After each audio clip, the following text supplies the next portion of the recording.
update on the equity markets. The Nifty has witnessed an extremely volatile trading session today and has ended the day with an 8-point cut on the Nifty. The advanced decline ratio was pretty impressive in the first half of the trading session.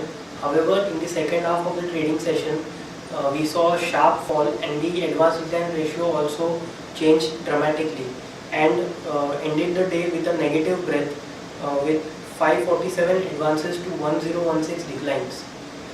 From the Nifty 50 pack, Tata Motors and Mahindra & Mahindra from the auto space supported the Nifty and closed in the positive today, while Reliance, State Bank of India and ICICI Bank were some of the draggers from the Nifty 50 pack.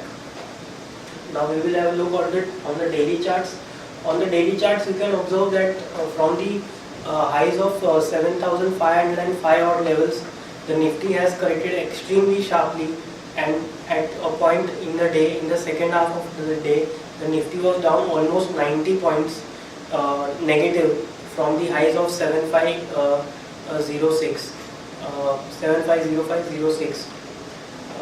As a result of this, the structure seems to have formed, it is now overlapping, in the sense that the previous swing high has now been overlapped.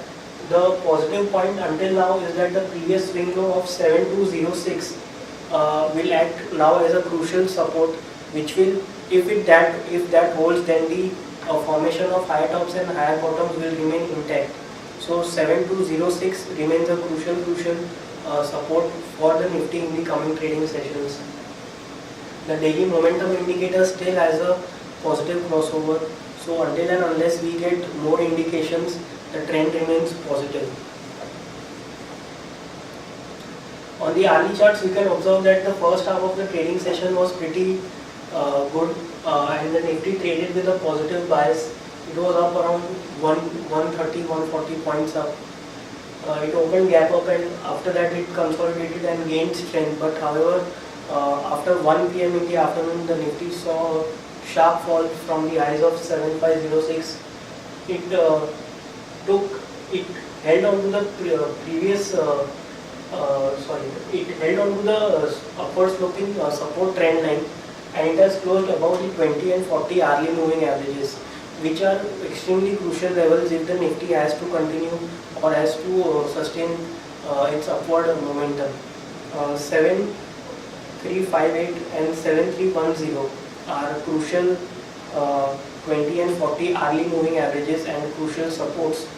On the upside, 7452 and 7504 are crucial resistances.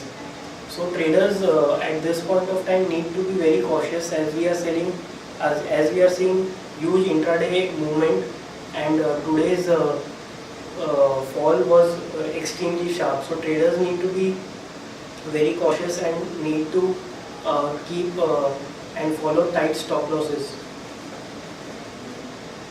The hourly momentum indicator has triggered a negative crossover. So in tomorrow's trading session, we might see some kind of a consolidation or sideways movement in the coming trading, in next coming trading sessions. Now moving on to the chart of Bank Nifty. Bank Nifty was trading in a range, and in today's trading session, it tried to break the range on the upside. However, it faced selling pressure, and it came back and it ended the day in the negative today. Crucial supports for Bank Nifty are placed at 14,931 and 14,500 odd levels. Crucial resistances are placed at 15,625 and 16,000 odd levels. So overall, friends, our view on the Nifty remains positive until and unless we get confirmation like the daily momentum indicator gives a negative crossover, or the swing low of 7206 is breached on the downside. So these are some of the indicators we will be watching out closely. Traders need to be extremely cautious while trading. That's all for today. Thank you.